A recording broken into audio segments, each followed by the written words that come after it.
Saudara-saudara, saat ini kita akan mendengarkan firman Tuhan yang kita akan baca dalam Ibrani 12 ayat 1 sampai 3. Mari semua kita simak ayat-ayat ini, saudara yang kekasih, dan kita baca bersama-sama. Karena kita mempunyai banyak saksi bagaikan awan yang mengelilingi kita. Marilah kita menanggalkan semua beban dosa yang begitu merintangi kita, dan berlomba dengan tekun dalam perlombaan yang diwajibkan kepada kita. Marilah kita melakukan dengan mata yang tertuju kepada Yesus yang memimpin kita dalam iman dan yang membawa iman kita itu kepada kesempurnaan, yang dengan mengabaikan kehinaan tekun memikul salib, ganti sukacita yang disediakan bagi Dia yang sekarang duduk di sebelah kanan takhta Allah. Ayat 3, ingatlah selalu akan Dia yang tekun menanggung bantahan yang sehebat itu terhadap dirinya dari pihak orang-orang berdosa, supaya jangan kamu menjadi lemah dan putus asa. Haleluya. Saudara yang kekasih, judul khotbah saya pada hari ini adalah Never Give Up atau Jangan Pernah Menyerah. Saudara yang kekasih, hidup ini adalah satu perjalanan, satu journey, di mana Tuhan yang telah memberikan kehidupan ini kepada kita. Saudara, saya bersyukur kalau saya bisa dilahirkan di dalam dunia ini. Dan Anda juga harus bersyukur untuk itu. Saudara, kita ada di dunia ini sebenarnya dengan maksud dan tujuan Allah. Yaitu Allah menciptakan kita supaya suatu hari nanti kita bisa ada dan tinggal bersama-sama dengan Allah di dalam kekekalan. Itulah tujuan Allah menciptakan manusia, saudara yang kekasih. Untuk bersekutu dengan Dia, menjadi teman hidup Allah seumur hidup kita. Artinya sepanjang kita hidup. Kalau di dunia ini kita hanya hidup temporary, kita hanya hidup sementara. Tetapi saudara yang kekasih, ada satu kehidupan yang akan kita hidupi nanti, yaitu kehidupan kekal. Setelah kita meninggalkan dunia ini, kita akan hidup kekal bersama dengan Tuhan di dalam persekutuan yang indah bersama dengan Dia di dalam kekekalan. Nah, inilah tujuan Allah menciptakan manusia, saudara. Jadi Dia bukan menciptakan Anda untuk menjadi orang kaya di dunia ini. Dia bukan menciptakan Anda dengan tujuan supaya Anda berkarir hebat, supaya Anda punya uang banyak, Anda bekerja dan mendapat uang banyak, dan Anda diciptakan supaya Anda bisa menikah dan punya anak, dan menikmati anak-anaknya, punya cucu, dan Anda harus berakhir hidupnya. Setelah itu berakhir hidupnya dan gak tahu kemana. Dan juga saudara yang kekasih, Anda nggak diciptakan Tuhan untuk berfoya-foya dan bersenang-senang di dunia ini. Tidak, saudara. Tetapi Tuhan menciptakan Anda untuk menjadi teman persekutuan Allah di dalam kekekalan. Saudara, di dalam kehidupan yang adalah journey, saudara, ini kita telah berjalan. Berapa umurmu hari ini? 25 tahun, 35 tahun, 45 tahun, 55, 75, 65, saudara yang kekasih, nggak masalah. Asalkan Anda mengisi kehidupan ini, di dalam journey perjalanan ini dengan benar, dengan dipimpin oleh Tuhan, dengan dipimpin oleh Roh Kudus. Saudara, sejak kita born again, sejak kita menerima Tuhan Yesus, sejak itulah Tuhan berjumpa dengan kita, saudara yang kekasih. Ya, Dia berjumpa dengan kita dan Dia menjadi Tuhan dan juru selamat kita, yang memimpin kehidupan kita, yang membawa kita pada seluruh kebenaran, yang memimpin kita hari lepas hari, day by day, untuk suatu hari nanti kita bisa tiba, kita bisa sampai kepada tujuan, kita sampai di tujuan akhir kita. Seperti Paulus berkata, aku telah mencapai garis akhir. Saudara, ini penting sekali bagi kita. Banyak orang yang mati tapi tidak mencapai garis akhir. Orang yang mati belum tentu mencapai garis akhir. Tetapi Rasul Paulus, waktu dia meninggalkan dunia ini, dia telah mencapai garis akhir. Saudara, ada banyak orang hidup percuma sia-sia, tetapi di kuburannya, di pusaranya, di nisannya ditulis dia telah mencapai garis akhir. Sekali lagi saya mau katakan, bukan tulisan itu yang menentukan, tapi kehidupan kita yang menentukan kita, saudara. Apakah kita mencapai garis akhir? Kehidupan yang kita isi ini menentukan apakah kita mencapai garis akhir atau tidak. Ada amin? Kalau meninggalkan dunia ini sudah pasti. Setiap orang harus meninggalkan dunia ini. Tetapi mencapai garis akhir itu kitalah yang menentukan kita mau atau tidak, saudara. Untuk tetap mengikuti Tuhan. Dengan tidak menyerah kepada tantangan, situasi, keadaan apapun. Sampai kita tiba di garis akhir. Haleluya. Saudara yang kekasih. Orang-orang yang percaya disebut dalam surat Ibrani ini, saudara yang kekasih, sedang bergumul dengan keadaan dan situasi mereka yang terkait sebagai pengikut Kristus, mengalami begitu banyak tantangan, situasi, dan keadaan, saudara. Tetapi firman Tuhan juga di Ibrani ini mengajak orang-orang yang dalam situasi yang ada tantangan, keadaan, saudara, yang membuat mereka hampir-hampir menyerah, yang membuat mereka mengalihkan pandangan mereka, Kitab Ibrani ini juga menulis, saudara yang kekasih, tentang harus terus bergerak maju, harus terus, saudara, bergerak melihat kebenaran itu dan berjalan di dalam kebenaran itu. Penulis ini mendorong supaya kita benar-benar percaya, kita terus mengalihkan fokus kita, pandangan kita kepada kebenaran, bertekun, setia, hidup di dalam Tuhan. Nah ini, saudara yang kekasih, kitab Ibrani ini menceritakan tentang bagaimana tantangan, situasi, dan keadaan, tetapi ada di dalam lingkungan kita. Setiap orang percaya menghadapi itu, saudara yang kekasih, yang ingin memberhentikan kita. Karena dunia yang kita tinggali ini adalah dunia yang sudah jatuh. Sebagai pengikut Kristus, orang-orang Ibrani dan orang-orang percaya masa kini yang hidup, saudara, dengan tujuan yang sama. Kita harus menjaga iman kita, hidup berkenan di dalam perkenanan ilahi, saudara yang kekasih. Sampai, saudara yang kekasih, yang tadi saya sudah katakan, kita mencapai garis akhir. Haleluya. Ada amin? Haleluya. Penting sekali ini supaya kita memahami.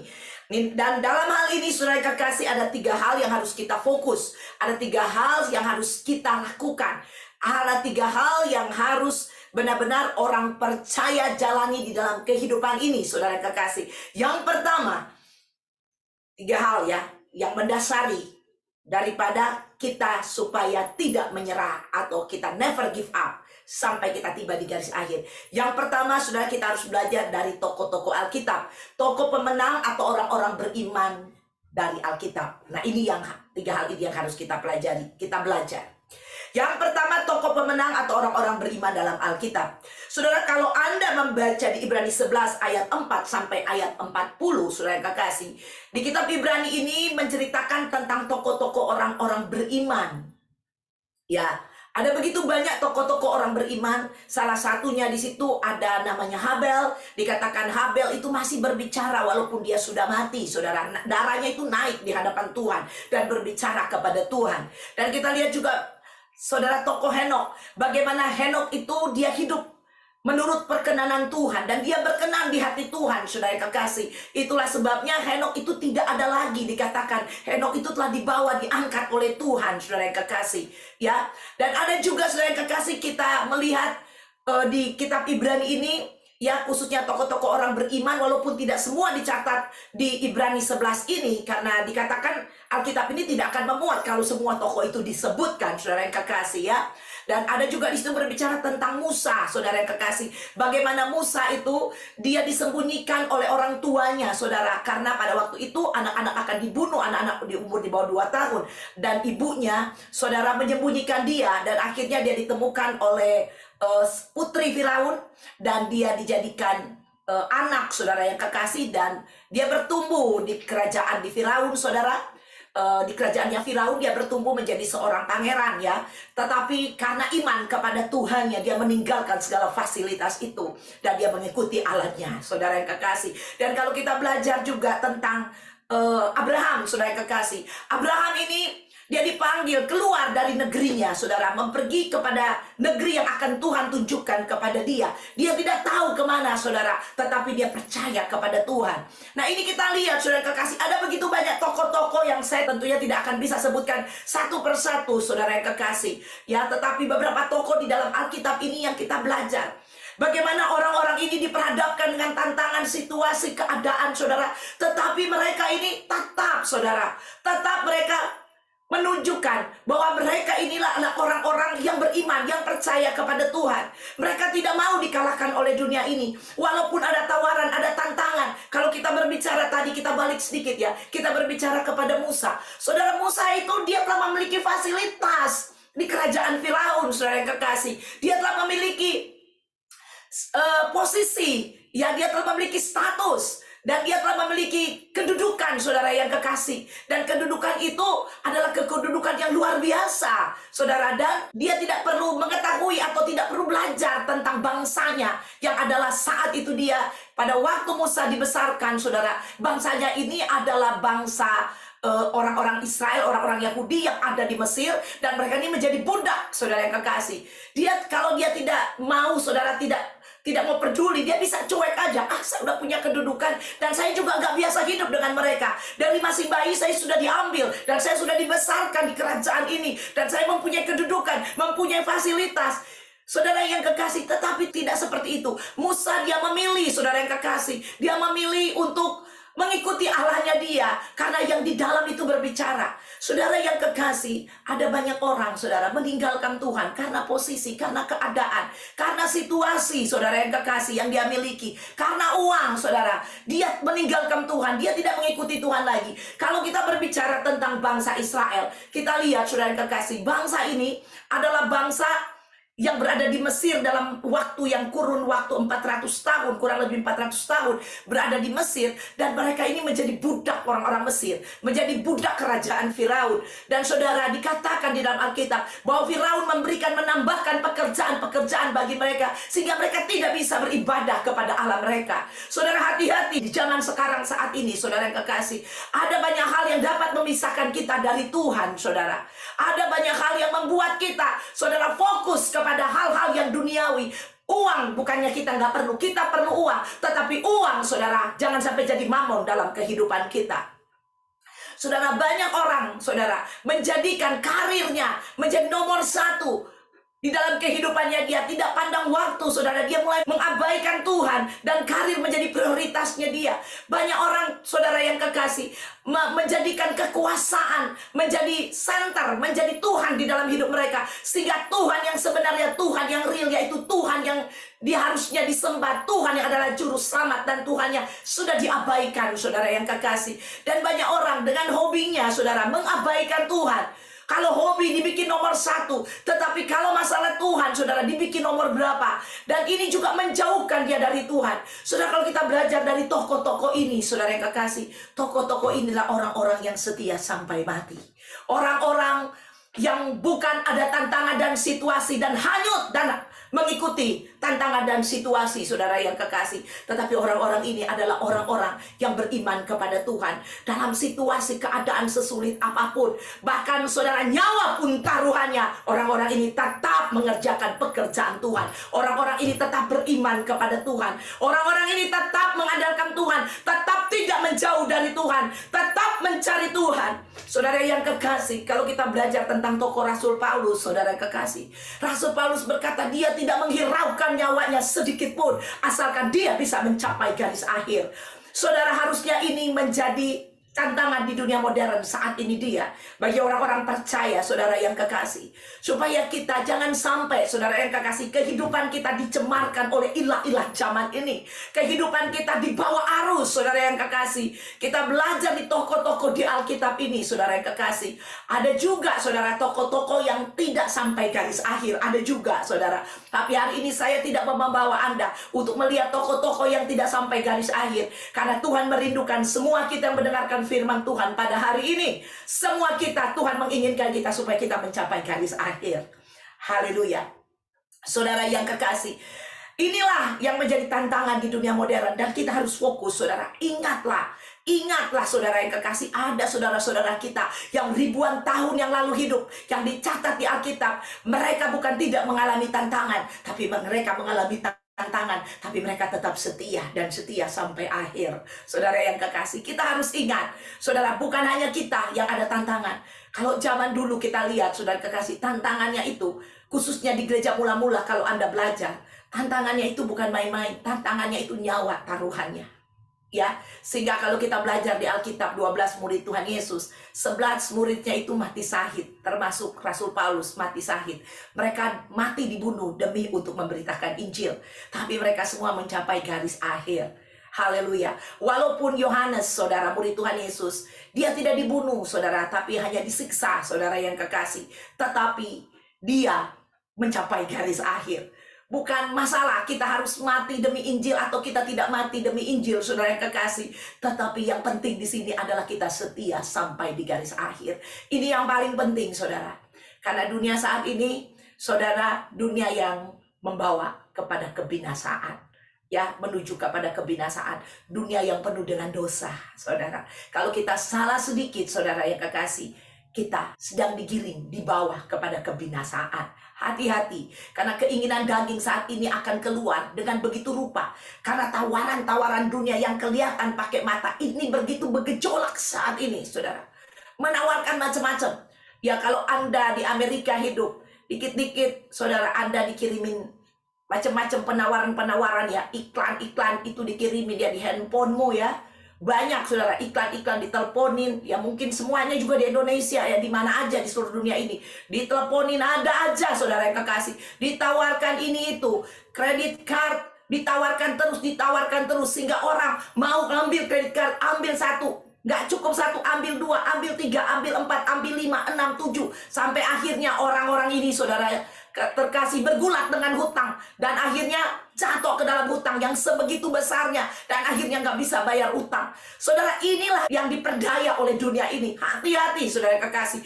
Ular itu dikatakan memperdaya perempuan ini, saudara yang kekasih. Hati-hati, saudara. Dunia sedang memperdaya orang-orang, saudara yang kekasih. Tanpa kita sadar, kita bisa hanyut meninggalkan Kristus. Hati-hati, saudara yang kekasih. Tanpa kita sadar, kita mulai menjauh dari Tuhan. Hati kita tidak lagi tertuju kepada Tuhan. Kehidupan kita tidak lagi memuliakan Tuhan. Itulah sebabnya ada di firman Tuhan berkata, supaya di hari-hari terakhir hendaklah pertemuan-pertemuan ibadah kita harus sesering mungkin. Ada amin? Saudara, supaya kita bisa saling mengingatkan satu dengan yang lain, saling menegur satu dengan yang lain, saudara yang kekasih. Karena dunia sedang menuju kepada kebinasaan. Di hari-hari terakhir ini godaan semakin tinggi, saudara yang kekasih. Dunia ini semakin modern. Dunia ini kalau semakin hari semakin modern, semakin hari tantangan godaannya semakin banyak. Kalau semakin modern, teknologi juga semakin tinggi. Ada begitu banyak fasilitas di teknologi ini yang kita bisa lihat, saudara yang kekasih. Dan kalau kita salah mempergunakannya, saudara, kita akan hanyut dalam teknologi juga, saudara. Anda percaya itu kan?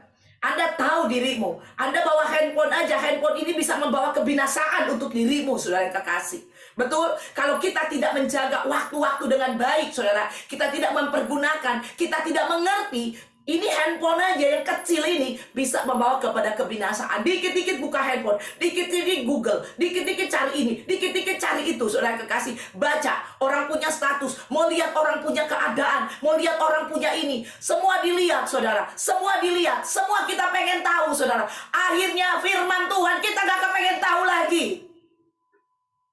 Hati-hati, saudara yang kekasih. Karena pengetahuan bertambah dan orang kepengen tahu, lebih pengen tahu, mau tahu dan tahu dan tahu. Dan firman Tuhan jadi tidak tahu, saudara. Be careful, hati-hati. Saudara kekasih, kita boleh belajar pada hari ini kepada tokoh-tokoh di Alkitab. Sekali lagi, di mana mereka dengan tantangan kehidupan yang ada, tapi mereka tetap, saudara, menjunjung tinggi firman Allah. Mereka tetap menjunjung tinggi Tuhan yang mereka sembah, Allah yang mereka tahu, yang mereka kenal, saudara. Allah yang mereka percaya sampai di garis akhir. Haleluya. Itulah sebabnya mari, saudara yang kekasih, nomor satu ini, mari kita belajar dari tokoh-tokoh ini. Sediakan waktu-waktu Anda, coba Anda baca, Anda belajar. Kita lihat siapa si Musa, kita lihat siapa si Abraham, kita lihat siapa si Rasul Paulus, siapa si Raja Daud. Saudara, Anda bisa belajar dan Anda bisa melihat bagaimana mereka, saudara, melewati hari-hari mereka. Sama seperti kita. Sama seperti kita, saudara yang kekasih. Ya, mereka punya hati, kita punya hati. Mereka punya perasaan, kita punya perasaan. Mereka punya pikiran, kita punya pikiran. Benar? Ya, mereka punya kehendak, kita punya kehendak. Sama, saudara. Tetapi, kalau mereka bisa mencapai garis akhir, kita juga bisa. Tentunya bukan dengan kekuatan kita, tapi dengan pertolongan Roh Kudus. Saudara, apalagi di era anugerah ini, Tuhan telah mengirimkan Roh Kudus tinggal di dalam kita. Dan dikatakan Roh Kudus memimpin kita pada seluruh kebenaran. Amin. Haleluya. Saudara, ada roh penolong yang dikirim kepada kita, diutus kepada kita. Untuk itu, mari saudara kekasih, fokus, saudara. Kita lihat, kita belajar dari tokoh-tokoh ini. Bagaimana tokoh-tokoh ini telah membuat dampak yang luar biasa. Dan sampai hari ini dampaknya itu dapat kita rasakan sampai hari ini. Ya, kalau kita belajar tentang murid-murid Tuhan Yesus, saudara, adalah orang-orang yang pertama, rasul-rasul, yang pertama-tama memberitakan Injil. Mereka keluar dari Yerusalem. Mereka ke Yudea, Samaria, sampai ke ujung bumi, memberitakan Injil Kerajaan Surga. Dan hari ini dampaknya, kita bisa memuji Tuhan. Kita bisa menjadikan Tuhan Yesus Tuhan dan Juru Selamat kita, saudara. Karena ada orang-orang yang mau memberikan hidupnya sampai di garis akhir, saudara. Tetap, saudara bekerja di ladangnya Tuhan. Tetap memberitakan Injil Kerajaan Allah. Tetap setia. Ya, untuk itu mari saudara kekasih, kita belajar dari tokoh-tokoh pemenang atau orang-orang beriman di dalam Alkitab ini. Dan kita juga adalah orang-orang pemenang yang Tuhan telah tentukan bagi kita untuk menjadi pemenang dan terus menang sampai di garis akhir. Saudara yang kekasih, tetapi sekali lagi kita yang memilih apakah kita mau tetap menjadi pemenang atau tidak. Haleluya. Itu yang pertama. Yang nomor 2 sekarang, kita fokus dan kita belajar kepada diri sendiri. Belajar kepada diri sendiri. Ya, saudara yang kekasih, kita semua harus belajar atau memperhatikan cara hidup diri kita. Ya, jadi kita belajar tentang diri kita, ya, dan bagaimana kehidupan diri kita. Sudahkah kehidupan kita ini kita berjalan dengan Tuhan atau tidak? Nah, ini penting dalam kehidupan kita. Coba kita buka di Ibrani 12 ayat 1. Karena kita mempunyai banyak saksi, bagaikan awan yang mengelilingi kita. Marilah kita menanggalkan semua beban dan dosa yang begitu merintangi kita. Dan berlomba dengan tekun dalam perlombaan yang diwajibkan bagi kita. Nah, saudara yang kekasih, penting sekali ini supaya kita mengerti. Ya, bagaimana dikatakan bahwa kita ini mempunyai banyak saksi. Bagaikan awan yang mengelilingi kita. Di sini dikatakan, marilah kita menanggalkan semua beban dosa yang begitu merintangi kita. Orang percaya diperintahkan untuk menyingkirkan beban atau halangan-halangan yang membuat kita tidak bisa maju, membuat kita tidak bisa berlari mencapai garis akhir, membuat kita, saudara, stuck, membuat kita tidak punya lagi keinginan untuk terus berlari dan terus pergi mencapai garis akhir. Saudara yang kekasih, ada banyak hambatan yang terjadi. Tetapi seorang beriman harusnya setiap hari di dalam kehidupannya, saudara yang kekasih, itu bertanya, mempunyai pertanyaan kepada dirinya sendiri. Bagaimana saya atau diri kita sudah mempergunakan waktu-waktu yang ada dengan benar atau tidak. Karena kalau kita tidak mempergunakan waktu-waktu yang ada dengan benar, saudara, maka dosa itu akan merintangi kita. Kita akan terjebak dengan namanya dosa. Saudara, ada banyak orang diberi waktu oleh Tuhan. Bahkan semua kita diberi waktu yang sama 24 jam oleh Tuhan. Tetapi ada banyak orang, saudara yang kekasih, tambah hari dia tambah, saudara, mengenal Allahnya. Tambah hari dia tambah dalam, deeper and deeper mengenal Tuhannya. Dan tambah hari tambah dalam dia berjalan dengan Tuhan. Tambah jauh dia berjalan dengan Tuhan. Tambah hari tambah dia mengenal Tuhan. Tambah hari tambah dia serupa dengan Allah. Ini orang-orang yang tahu mempergunakan waktu yang ada. Orang-orang percaya di Ibrani, saudara yang kekasih, hampir menyerah. Karena keadaan dunia yang menarik mereka, saudara. Dan mereka tidak memperhatikan, kurang memperhatikan kehidupan atau waktu-waktu yang mereka pergunakan, saudara yang kekasih. Pernahkah Anda merasakan seperti ini? Anda menganggap diri Anda adalah orang percaya, orang Kristen. Tetapi kok gampang sekali putus asa. Gampang sekali menyerah, gampang sekali kecewa, gampang sekali kurang percaya kepada firman Tuhan, saudara. Saudara, hati-hati. Orang-orang seperti ini adalah orang-orang yang dengan tidak sadar mereka sedang tidak mempergunakan waktu-waktu yang ada. Mereka sedang membuka kesempatan untuk dosa masuk dalam hidup mereka. Karena yang saya percaya, saudara yang kekasih, orang-orang percaya, orang-orang benar yang mempergunakan waktu yang ada, saudara yang kekasih, mereka akan berlomba. Mereka akan dikatakan firman Allah di sini Ibrani 12 ayat 1, dan berlomba dengan tekun dalam perlombaan yang diwajibkan bagi kita.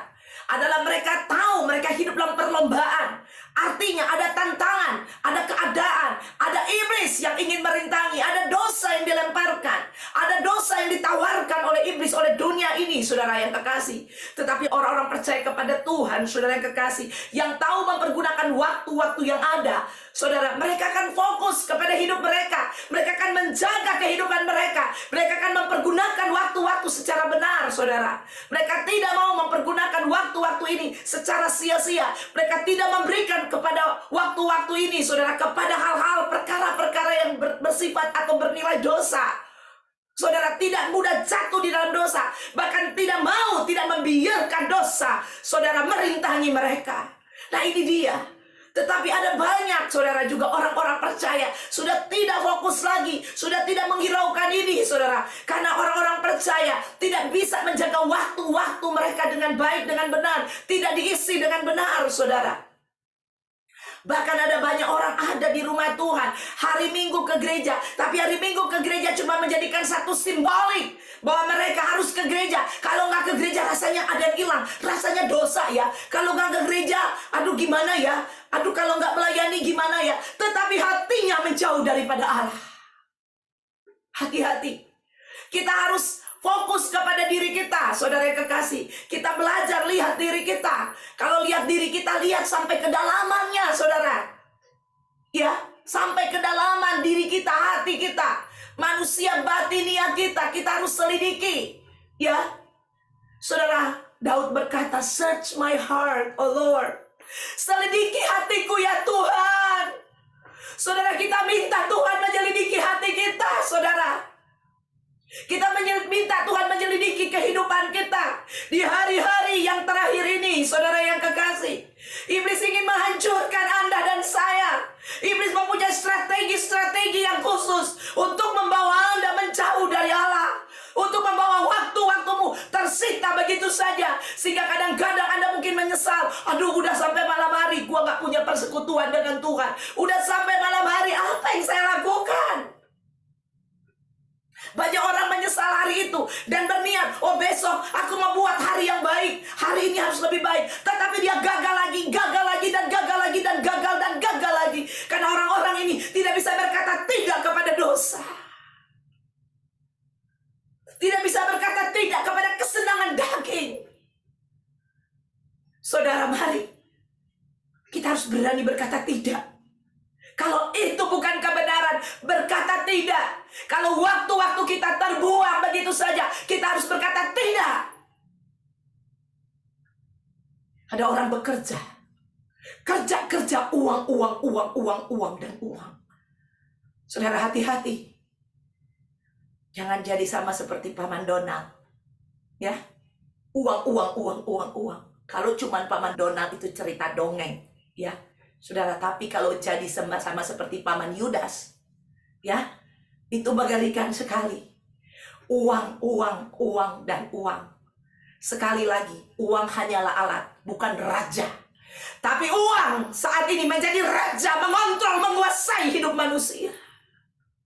Hati-hati.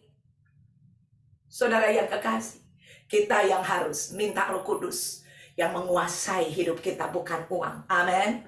Kita minta Roh Kudus memimpin kita pada seluruh kebenaran. Saudara yang kekasih, ingat firman Tuhan berkata bahwa yang membuat orang kaya itu adalah Tuhan, ya, bukan dirimu yang bekerja keras, ya, supaya menjadi orang kaya. Banyak orang bekerja keras, saudara, ya, dan menjadi orang kaya, betul, ya. Tetapi dia tidak punya kekayaan di dalam hati. Miskin hidupnya, menjauh dari Allah. Buat apa hidup kayak gini? Tapi kalau kekayaan yang datang daripada Tuhan, Anda bisa menikmati itu, dan Anda juga melekat hatinya kepada Tuhan. Ada amin. Haleluya. Itu bedanya. Kalau Anda cuma sekedar bekerja keras, saudara, dan Anda punya uang, itu bukan kaya yang dimaksud oleh Allah, tapi kaya yang dimaksud oleh kaya dalam segala hal. Ada amin. Haleluya. Hati-hati kalau kau punya uang, kalau kau bekerja keras, dan kau punya uang banyak, tapi hatimu menjauh dari Allah. Saya katakan, uang itu bukan berasal dari Tuhan. Dengan tegas. Ada amin. Haleluya. Tapi itu mammon yang sedang menguasai Anda. bertobat. Saudara, kalau Anda belajar di 7 gereja di akhir zaman, di kitab Wahyu 2 dan 3, dikatakan di situ Allah warning. Dia mengingatkan gereja Tuhan di akhir zaman supaya kembali kepada kasih yang mula-mula. Kembali kepada Allah. Jangan main-main, saudara yang kekasih. Dunia sedang memisahkan Anda dari Tuhan. Waktu-waktumu sedang dipisahkan oleh dunia ini. Daging kita begitu lemah, tetapi roh kita penurut. Untuk itu sediakan waktu-waktumu dengan Tuhan. Saudara, pikirkan, mulai Anda berpikir secara benar. Pikirkan hal-hal yang benar. Pikirkan hal-hal yang berhubungan dengan kerajaan Allah. Mulai menolak hal-hal yang gak baik, saudara. Mulai diisi pikiranmu dengan kebenaran. Waktu-waktumu, sekali lagi, pergunakan dengan benar. Lihat diri kita hari ini. Tanya kepada diri kita. Hari ini, Desi, siapa dirimu di hadapan Tuhan? Hari ini, siapa dirimu, Desi, di hadapan Tuhan? Apa yang sudah engkau buat kepada Tuhan, Desi? Hatimu kemana, Desi? Waktumu kemana, Desi? Saudara, kita mau bertanya kepada diri kita. Kita mau belajar kepada diri kita hari ini. Jangan belajar dari orang lain. Jangan matamu terlalu keji kadang-kadang melihat orang lain. Oh, orang ini begini, orang itu begitu. Lihat dirimu sendiri. Apa yang sudah kau lakukan buat Tuhan? Apakah waktu-waktumu kau isi yang benar dengan Tuhan atau tidak? Buat pertanyaan-pertanyaan dalam hidupmu. Dan engkau jawab itu sendiri di hadapan Tuhan. Hari ini kalau Tuhan ingatkan kita, supaya mempergunakan waktu kita yang benar.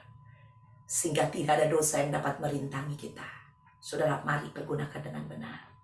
Kalau Anda mulai merasa seperti sudah mulai jauh dari Tuhan. Ya, Anda tahu itu. Anda tahu. Tidak ada getaran lagi. Tidak ada, di sini tidak bunyi lagi. Tidak ada gairah lagi untuk mencari jiwa. Tidak ada gairah lagi untuk mencari Tuhan, saudara. Tidak ada gairah lagi. Ya, hati-hati. Anda sedang tidak mempergunakan waktu-waktumu dengan benar. Nomor 3. Haleluya. Kita perhatikan nomor 3, saudara kekasih, yaitu fokus kita adalah kepada Yesus. Kita baca firman Tuhan ini. Di Ibrani 12 ayat 2 dan 3. Ini ayat kita yang terakhir. Marilah kita melakukannya dengan mata yang tertuju kepada Yesus, yang memimpin kita dalam iman dan yang membawa iman kita itu kepada kesempurnaan. Yang dengan mengabaikan kehinaan, tekun memikul salib, ganti sukacita yang disediakan bagi Dia, yang sekarang duduk di sebelah kanan tahta Allah. Ayat 3, ingatlah selalu akan Dia, yang tekun menanggung bantahan yang sehebat itu terhadap dirinya dari pihak orang-orang berdosa, supaya jangan kamu menjadi lemah dan putus asa. Haleluya. Saudara yang kekasih, di sini kita disuruh belajar oleh firman Tuhan kepada siapa? Kepada Tuhan Yesus. Perhatikan saudara yang kekasih. Setiap orang percaya harus memandang kepada Yesus. Tidak bisa tidak. Karena pada akhirnya dialah yang mempunyai kuasa untuk membawa anak-anaknya atau umat Tuhan dari garis start, garis pertama sampai garis terakhir. Anda tidak bisa mencapai garis akhir tanpa Tuhan. Gak bisa. Gak bisa. Kalau Anda mau coba berjalan dengan kemampuan dirimu, impossible. Sudah tidak mungkin. Anda pasti tidak akan mencapai garis akhir. Untuk itu, di Ibrani 22 ayat 2 berkata, marilah kita melakukannya dengan mata yang tertuju kepada Yesus. Mata kita ini harus tertuju kepada Yesus. Kalau mata kita tertuju hanya kepada Yesus, saudara, kita tidak melihat yang di kiri dan kanan kita lagi. tapi mata kita terarah kepada Dia. Yang memimpin kita dikatakan dalam iman.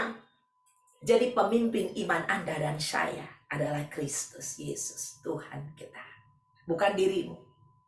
Makanya banyak iman orang percaya, banyak beriman kepada sesuatu, tetapi kita melihat tidak menjadi kenyataan.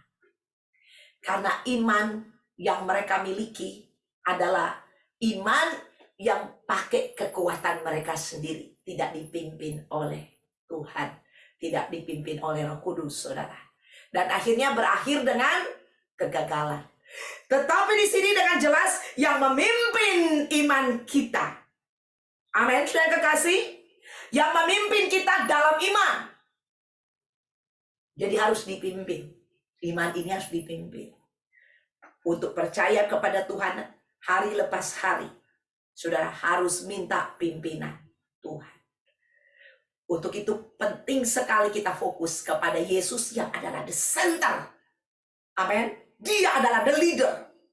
Kalau Anda sedang berjalan dan mengikuti GPS yang adalah pemimpin Anda di dalam perjalananmu, dan Anda tidak memperhatikan GPS ini berkata-kata atau tidak memperhatikan direction ya yang GPS ini bawa kepada Anda tersesat atau tidak? Pasti tersesat. Apalagi dalam perjalanan, saudara, dalam kapasitas Anda naik mobil itu kan kenceng. Terus nanti dibilang exit, di exit 9B, gitu loh. Terus Anda terus ngobrol, Anda terus lihat apa-apa. Atau Anda mungkin sendiri jalannya nggak ada teman yang ngobrol, pikiranmu kemana-mana. Tiba-tiba udah di exit 11. Aduh, exit 9 udah lewat. Saudara yang kekasih, kalau di Amerika ini kan highway-nya itu kadang-kadang mau ke exit satunya lagi tuh jauh banget, baru kita bisa keluar untuk muter lagi, ya keluar exit lagi dan muter lagi, saudara yang kekasih, untuk masuk lagi untuk cari exit itu. Saudara yang kekasih, hati-hati. Kalau masih exit yang kayak begini, saudara, Anda masih punya kesempatan untuk keluar masuk. Tetapi saudara, hidup ini nggak bisa diulang. Hari ini kita lewati, udah terbuang begitu aja. Kalau Anda tidak benar-benar fokus kepada Tuhan, Anda tidak benar-benar mengizinkan Tuhan yang memimpin iman Anda, dan Anda akan menjadi orang-orang yang kurang percaya. Anda akan menjadi orang-orang yang tidak bisa melihat Allah. Karena dikatakan tanpa iman tidak ada orang pun yang berkenan kepada Allah. Tanpa iman Anda nggak bisa lihat Allah. Ya, saudara. Untuk itu, yang dimaksud tanpa iman Anda tidak bisa melihat Allah. Anda tidak bisa melihat perbuatan-perbuatan Tuhan selama Anda ada di dunia ini, saudara yang kekasih. Betul? Dengan iman kita mengaku dan percaya. Tuhan, aku percaya kepadamu. Itu iman. Iman. Saudara, ini perbuatan Roh Kudus. Dikatakan kalau orang bisa mengaku Yesus adalah Tuhan dan Juru Selamatnya, ini adalah pekerjaan Roh Kudus.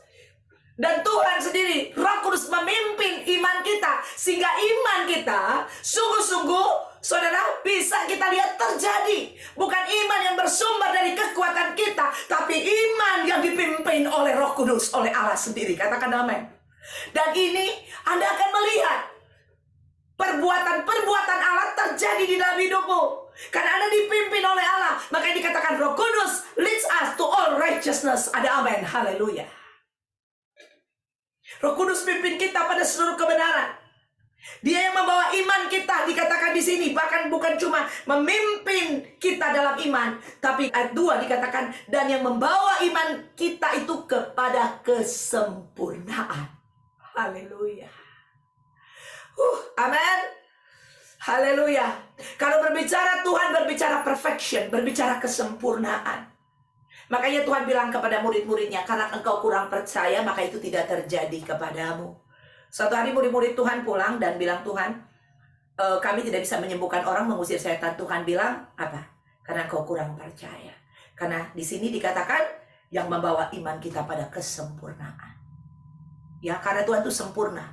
Cara pandangnya dia juga sempurna. Dilihat imannya sempurna atau tidak. Dan Anda tidak sempurna. Anda butuh Tuhan untuk memimpin imanmu pada kesempurnaan. Kalau Anda tidak mempergunakan tadi yang saya sudah katakan, dikatakan waktu-waktu Anda dengan benar, it's impossible Anda akan dipimpin pada iman yang sempurna. Makanya gagal terus. Nah, orang-orang yang gagal, saudara, yang kekasih, adalah orang-orang yang di luar Tuhan. Orang-orang yang berjalan dengan kedagingan akhirnya. Orang-orang yang berjalan dengan tawaran-tawaran dunia ini. Atau orang-orang yang berjalan dengan kemampuan dirinya sendiri. Saudara yang kekasih, mari. Firman Tuhan dengan jelas kita harus fokus kepada Tuhan. Dikatakan, yang dengan mengabaikan kehinaan tekun memikul salib ganti sukacita yang disediakan bagi dia yang sekarang duduk di sebelah kanan tahta Allah. Ini berbicara tentang apa? Tuhan mau bahwa kita fokus kepada dia. Saat ini Tuhan Yesus, dia mengajarkan kita, saudara, bahwa dia pernah memikul salib dan dia tekun sampai di atas Golgota. Dia terus memikul salib. Tapi dikatakan di sini memikul salib ganti sukacita yang disediakan bagi dia. Saudara, berbicara tentang memikul salib ini, saudara, berbicara tentang tantangan, situasi, keadaan, saudara, ya. Berbicara tentang salib juga, berbicara tentang pelayanan sebenarnya, saudara, ya. Bagaimana kita ditaruh Tuhan di dunia ini untuk menjadi pelayan-pelayan Tuhan, saudara. Dan Anda dan saya adalah pelayan Tuhan. Kalau Anda bukan pelayan Tuhan, ngapain ditaruh di dunia ini? Tuhan ambil aja nyawamu. Kita ada di dunia ini untuk melayani Tuhan, amin. Dan salib ini berbicara tentang pelayanan. Ya, tantangan-tantangan yang ada di dalam pelayanan, saudara. Ya, tapi Tuhan dia tetap pergi sampai di garis akhir. Saudara, Yesus itu memikul salib bukan karena salah dia, bukan karena dosa dia. Dia memikul salib untuk menebus Anda dan saya. Amin. Ya, ini berbicara tentang orang lain. Jadi salib ini berbicara bagaimana Yesus mati untuk kita. Dan kalau berbicara salib buat kita, berbicara tentang bagaimana kita untuk orang lain. Berikan hidup kita untuk orang lain. Dan kita ada di dunia ini untuk melayani, saudara yang kekasih. Melayani Tuhan, melayani jiwa-jiwa, melayani orang lain. Orang-orang yang tidak tertuju matanya kepada Tuhan.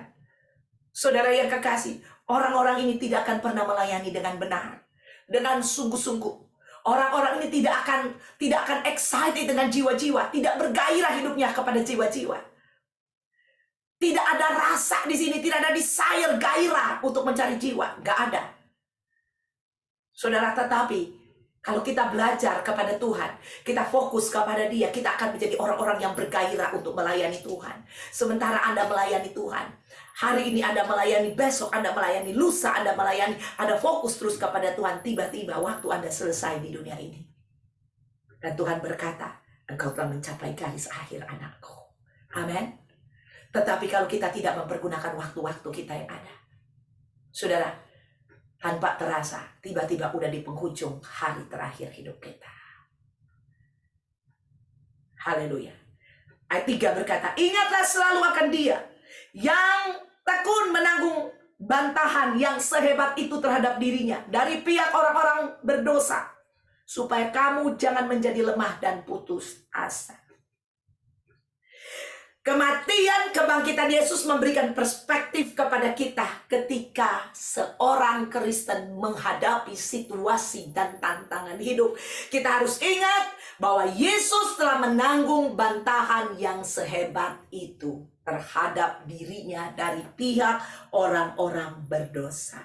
Berbicara orang-orang berdosa ini, berbicara tentang bagaimana si jahat telah menguasai orang-orang ini. Dosa telah menguasai orang-orang ini. Si jahat mengontrol hidup orang-orang ini. Makanya disebut orang-orang berdosa, saudara. Jadi kalau tadi kita lihat di ayat 1 berkata bahwa dosa yang begitu merintangi kita. Jadi dosa ini berbicara juga itu bisa berupa benda, bisa berupa manusia, dan bisa berupa macam-macam, saudara yang kekasih. Bisa berupa karir, bisa berupa uang, bisa berupa beraneka ragam, dan bisa berupa manusia-manusia juga yang ada kalau bicara dosa. Yang iblis tawarkan karena iblis sudah menguasai di sektor-sektor ini. Iblis udah kuasai. Dan dia tawarkan itu dalam bentuk macam-macam. Bentuk manusia, bentuk benda, bentuk rumah, bentuk karir, bentuk uang, bentuk perempuan cantik, bentuk laki-laki ganteng, bentuk-bentuk macam-macam, saudara yang kekasih. Iblis telah menguasai sektor-sektor ini. Kalau kita tidak fokus kepada Tuhan, mata kita tidak tertuju kepada Yesus, saudara, dengan mudah dihancurkan hidupmu. Dia berikan tawaran itu kepada kita. Dikatakan, Yesus itu, ingatlah akan dia selalu yang tekun menanggung bantahan yang sehebat itu terhadap dirinya. Amin. Tantangannya begitu hebat, saudara. Dikatakan di sini, ya, menanggung bantahan yang sehebat itu. Kalau Alkitab berkata hebat, pasti hebat. Saudara yang kekasih, Yesus ada di dalam hidupmu. Dan iblis, dia lihat Yesus di dalam hidupmu. Kalau sehebat ini yang dia berikan kepada Yesus, dengan kuasanya yang menguasai, saudara, yang sektor-sektor yang saya sudah katakan tadi, saudara, dengan mudah juga dia melemparkan itu kepada Anda dan saya. Kalau mataku tidak terfokus kepada Yesus, saudara, dengan gampang kita dihancurkan. Saudara, mari kita mau belajar kepada tokoh Yesus. Dengan setia, memikul salib. Dengan tekun, saudara, dia melawan setiap penderitaan demi penderitaan. Ya, dia menanggung bantahan yang sehebat itu terhadap dirinya. Tetapi yang dia lihat di behind semua itu, saudara, ada sukacita. Amin, ada kemenangan. Dan kalau Anda mau menang, kemenangan itu sudah tersedia bagi Anda. Fokus kepada Tuhan, jangan fokus kepada siapa-siapa. Jangan fokus kepada orang lain, jangan fokus kepada dunia ini, jangan fokus even ke dirimu, ke daginganmu, jangan. Tapi fokus hanya kepada Dia. Kasih Dia yang utama dan terutama di dalam hidupmu, pikiranmu, hatimu, jiwamu, seluruh keberadaanmu. Fokus kepada Tuhan. Saya pikir 3 hal ini, saudara kekasih. Kalau kita fokus kepada 3 hal ini, yang pertama kita harus ingat, belajar dari tokoh-tokoh yang sudah ada di Alkitab. Dan yang kedua, belajar kepada diri kita sendiri, bukan kepada orang lain. Yang ketiga, saudara, kita belajar kepada Yesus. 3 hal ini, saudara, menjadi kehidupan kita untuk tidak menyerah, untuk never give up. Tidak akan pernah menyerah kepada situasi, tantangan, keadaan apapun. Tetapi sekali kita hidup bagi Kristus sampai kita tiba di garis akhir. Nama Tuhan dipermuliakan. Amin.